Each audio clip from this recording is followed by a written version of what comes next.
మనోళ్ళ బ్యాచే. కానీ ఆనాటి టీచర్ మంజుల మేడం గారు నేను తప్పు చేస్తే 2 గట్టి కొట్టేవారు. ఏకంగా నేను వైస్ ప్రిఫెక్ట్ అయినప్పుడు ఒక పట్టుదల, ఒక డిసిప్లిన్ నేర్పించారు రమాదేవి మేడం గారు. అంతేకాదు 10th వరకు నేను నామమాత్రంగా చదివేవాడిని.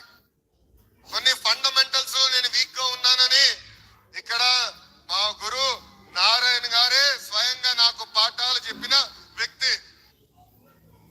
తర్వాత నేను అమెరికాకి వెళ్తే ప్రొఫెసర్ రాజ్ రెడ్డి గారు నన్ను తీసుకుని, నువ్వు ఇల్లు వదిలి మొదటిసారి వస్తున్నావు, ఇక్కడ విద్యా వ్యవస్థ కాంప్లెక్స్ గా ఉంటుందని ఆయన స్వయంగా కూర్చోబెట్టి అసలు ఈ గ్రేడ్ సిస్టమ్ అంటే ఏంటి, క్రెడిట్ సిస్టమ్ అంటే ఏంటి చెప్పిన వారు.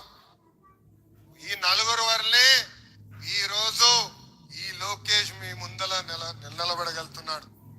వాళ్ళు నాకు నేర్పిన క్రమశిక్షణ, వాళ్ళు నాకు నేర్పిన పట్టుదలనే ఈ రోజు నన్ను ఇంత స్థాయికి తీసుకొచ్చింది.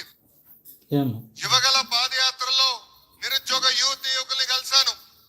మీరందరూ నన్ను కోరింది ఒక్కటే, గడిచిన 5 సంవత్సరాలు ఒక్క డిఎస్సి జరగలేదు. మెగా డిఎస్సి ఏర్పాటు చేసి ఉపాధ్యాయులుగా మమ్మల్ని నియమించమని మిమ్మల్ని అందరూ నన్ను కోరారు. ఆనాడు చెప్పా, ఓపిక పట్టండి, కూటమి ప్రభుత్వ అధికారంలోకి వస్తుంది, తొలి సంతకం చంద్రబాబు నాయుడు గారు మెగా డిఎస్సి మీద పెడతారని.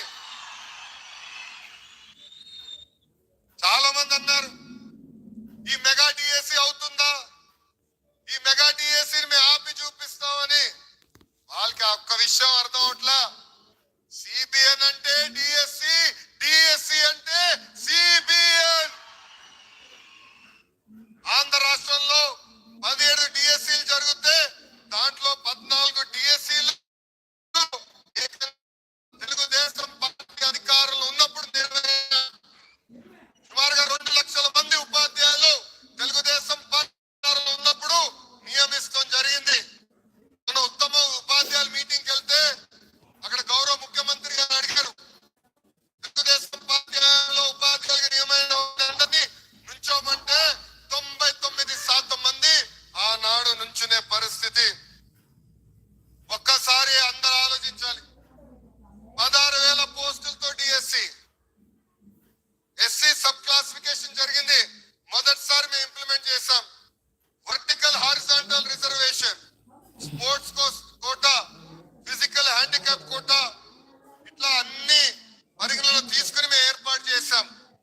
గడిచిన అన్ని నోటిఫికేషన్లు మేము తీసుకున్నాం.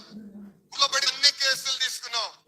ఒక్కొక్కటి చదివి పక్కడబంది నోటిఫికేషన్ ఇచ్చిన ఘనత ఈ కూటమి ప్రభుత్వాన్ని. గౌరవ ముఖ్యమంత్రి గారి అనుమతితో కొంతమంది అధికారుల్ని ఈ సభాముఖంగా నేను గుర్తించాలనుకుంటున్నా.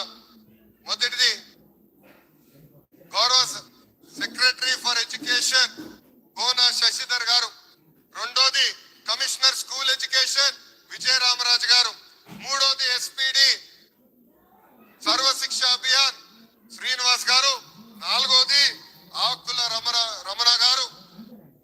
తెర ముందల మేం కంపడినా తెర వెనకాల అహర్నిశలు కష్టపడి ఎక్కడా మీకు ఒక్క ఇబ్బంది రాకుండా అద్భుతమైన నోటిఫికేషన్ వీళ్ళు ఇచ్చినందుకు ఈ సభాముఖంగా మనందరం కృతజ్ఞతలు తెలుపుకోవాల్సిన అవసరం ఉంది.